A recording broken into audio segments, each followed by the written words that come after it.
Assalamualaikum warahmatullahi wabarakatuh. Bagaimana kabarnya hari ini? Nah, di sini kita akan membahas tentang biografi dari Kiai Haji Hasyim Asy'ari. Sebenarnya bab ini itu tentang mengenal ulama pendiri NU. Nah, di sini pendiri NU-nya itu ada 3. Kiai Haji Hasyim Asy'ari, Kiai Haji Wahab Hasbullah, dan Kiai Haji Bisri Syansuri. Pada kesempatan kali ini kita akan membicarakan tentang atau belajar tentang Kiai Haji Hasyim Asy'ari. Riwayat hidup Kiai Haji Hasyim Asy'ari. Yang pertama, kapan Kiai Haji Hasyim Asy'ari itu lahir? Nah, ada yang tahu? Beliau lahir pada hari Selasa Kliwon tanggal 24 Dzulqa'dah tahun 1287 Hijriah atau bertepatan dengan 14 Februari 1871 Masehi. Beliau lahir di Desa Gedang. Itu berada di 2 km sebelah utara kota Jombang. Nah, beliau sendiri meninggal pada tanggal 7 Ramadan 1366 Hijriah atau bertepatan dengan 25 Juli 1947 Masehi. Kiai Haji Hasyim Asy'ari ini merupakan anak dari Kiai Asy'ari yang yaitu pendiri Pondok Pesantren Keras Jombang. Ibunya sendiri itu bernama Halimah, yaitu putri dari Kiai Usman, pendiri Pondok Pesantren Gedang, Jombang. Nah, kalau tadi lahirnya Kiai Haji Hasyim Asy'ari, kalau sekarang kita membahas tentang di mana saja pendidikan yang dilalui oleh Kiai Haji Hasyim Asy'ari. Yang pertama, beliau awal mulanya belajar Al-Quran dan dasar-dasar agama Islam itu di bawah bimbingan ayahnya sendiri, yaitu Kiai Haji Asy'ari yang merupakan pemilik pesantren Keras di Jombang. Setelah itu beliau mondok di pesantren Wonokoyo, Probolinggo. Setelah dari pesantren Wonokoyo, beliau melanjutkan pendidikan di pesantren Langitan. Setelah itu beliau juga mondok di pesantren Trenggilis.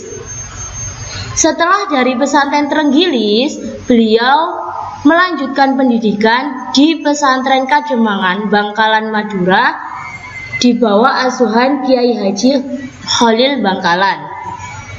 Selanjutnya beliau juga menempuh pendidikan setelah dari Mbah Khalil tadi. Beliau menempuh pendidikan di pesantren Siwalan Panji Sidoarjo yang diasuh oleh Kiai Yakub. Dan yang terakhir, pada tahun 1892, beliau menunaikan ibadah haji, dilanjutkan dengan menuntut ilmu di Mekah selama 7 tahun.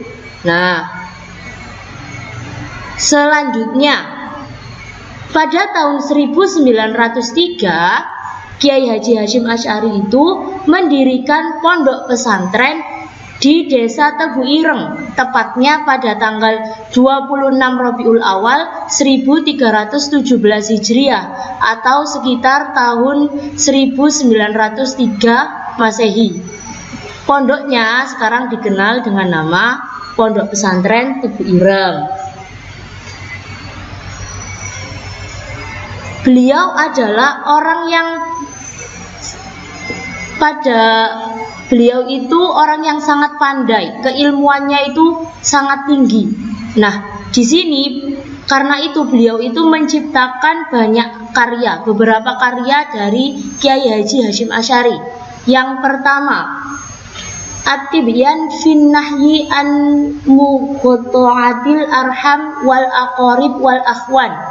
Kitab ini menerangkan tentang larangan memutuskan hubungan kerabat dan persahabatan. Yang kedua, adabul alim wal muta'alim, yaitu tentang akhlak guru dan murid.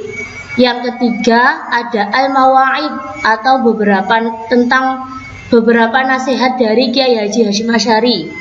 Yang keempat, haditsul maut wa asrarus sa'ah, yaitu hadis mengenai kematian dan kiamat. Dan yang kelima, ada kitab Ar-Risalah At-Tauhidiyah, yaitu tentang catatan ajaran tauhid Ahlus Sunnah wal Jamaah. Kitab-kitab beliau ini masih dikaji sampai sekarang. Oke. Nah, di sini Kiai Haji Hasyim Asy'ari itu merupakan ulama yang besar dan berpandangan luas. Karena apa? Karena kedalaman ilmunya. Dan karena beliau ini itu berasal dari keluarga pondok dan juga banyak mondok, beliau itu disegani oleh ulama-ulama yang berada di Jawa dan Madura. Oleh sebab itu, julukan beliau itu adalah Hadratus Syekh atau Maha Guru. Karena besarnya pengaruh Kiai Haji Hasyim Asy'ari, Pondok Pesantren Tebu Ireng itu menjadi sangat terkenal. Haji Hasyim Asy'ari itu membangun sebuah pondok di Desa Tebu Ireng. Nah, di sini pondoknya itu sangat terkenal dan santrinya itu juga sangat banyak. Karena apa? Karena beliau itu adalah Maha Guru, Hadratus Syekh, yang memiliki ilmu yang sangat luas dan disegani oleh banyak ulama. Nah, selain dijuluki sebagai Hadratus Syekh atau Maha Guru, beliau juga sebagai bapak pendiri NU. Kornya atau yang disebut bapak pendiri NU itu adalah Kiai Haji Hasyim Asy'ari. Kenapa demikian? Awalnya yang memikirkan ide untuk mendirikan Jamiah NU itu adalah Kiai Haji Wahab Hasbullah. Tetap pada saat itu Kiai Haji Wahab Hasbullah menyampaikan idenya kepada Kiai Haji Hasyim Asy'ari. Tetapi sama Kiai Haji Hasyim Asy'ari itu ditolak. Tidak segera disetujui. Kenapa? Karena beliau takut bahwasanya organisasi ini itu nanti akan menimbulkan perpecahan persatuan umat muslim di Indonesia. Nah, oleh sebab itu Kiai Haji Hasyim Asy'ari melakukan istikharah dulu, meminta petunjuk kepada Allah apakah organisasi ini patut diteruskan atau tidak. Setelah mendapatkan petunjuk dari Allah, barulah Kiai Haji Hasyim Asy'ari mendirikan Jamiah NU dengan para ulama dan 3 orang tadi, Hasyim Asy'ari, Wahab Hasbullah, dan Bisri Sansuri. Nah, di sini beliau merupakan kunci utama berdirinya NU. Karena apa? Karena beliau itu juga merumuskan dasar-dasar perjuangan NU, yaitu Qanun Asasi li Jam'iyati Nahdlatul Ulama. Nah, karena kewibawaan beliau ini, NU itu dapat berkembang dengan pesat.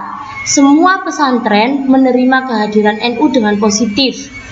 Nah, karena itu dalam 5 bulan setelah terbentuknya NU, cabang NU yang berdiri di Jawa itu sudah berdiri kurang lebih 35 cabang. Yang terakhir, perjuangan Kiai Haji Hasyim Asy'ari dalam pergerakan nasional. Yang pertama, fatwa melawan penjajah. Kiai Haji Hasyim Asy'ari itu merupakan ulama besar yang sangat menentang penjajah, anti penjajah. Nah, oleh sebab itu beliau merupakan pelopor dalam perlawanan terhadap penjajah. Beliau juga banyak mengeluarkan fatwa untuk membangkitkan perlawanan terhadap penjajah. Salah satunya yaitu melarang donor darah untuk membantu tentara Belanda. Beliau juga melarang berperang untuk membantu tentara Belanda. Dan ketika tentara Belanda itu memberikan bintang kehormatan, beliau menolak pemberian tersebut karena beliau sangat menentang adanya penjajah. Yang kedua, Kiai Haji Hasyim Asy'ari pada zaman penjajahan Jepang, beliau ditangkap dan dimasukkan ke penjara Jepang, ke penjara yang ada di Jombang, maksudnya seperti itu. Beliau dituduh telah menggerakkan rakyat untuk menyerbu tokoh-tokoh dan perusahaan asing. Selain itu, alasannya yaitu beliau menolak saikere atau upacara menghormat kepada Kaisar Jepang dengan cara membungkuk seperti orang rukuk dalam sholat. Jadi di sini Kiai Haji Hasyim Asy'ari itu ditangkap. Salah satu sebabnya karena menolak saikere. Saikere itu adalah upacara untuk menghormati Kaisar Jepang. Nah, Kiai Haji Hasyim Asy'ari itu tidak mau melakukan hal itu. Selanjutnya, selain memberikan fatwa melawan penjajah dan juga beliau ini sangat anti penjajah, banyak tokoh-tokoh nasional yang sering meminta nasihat kepada beliau. Salah satunya yaitu Panglima Besar Jenderal Sudirman dan juga Bung Tomo. Selanjutnya, resolusi jihad. Kalian pasti mengetahui ya, pertempuran yang terjadi di Surabaya pada tanggal 10 November itu. Di sini Kiai Haji Hasyim Asy'ari mengeluarkan fatwa yang disebut resolusi jihad. Fatwa inilah yang mengorbankan semangat juang anak-anak Surabaya dalam menghadapi tentara sekutu. Setelah adanya fatwa tersebut, para pejuang berperang dengan gigih, sehingga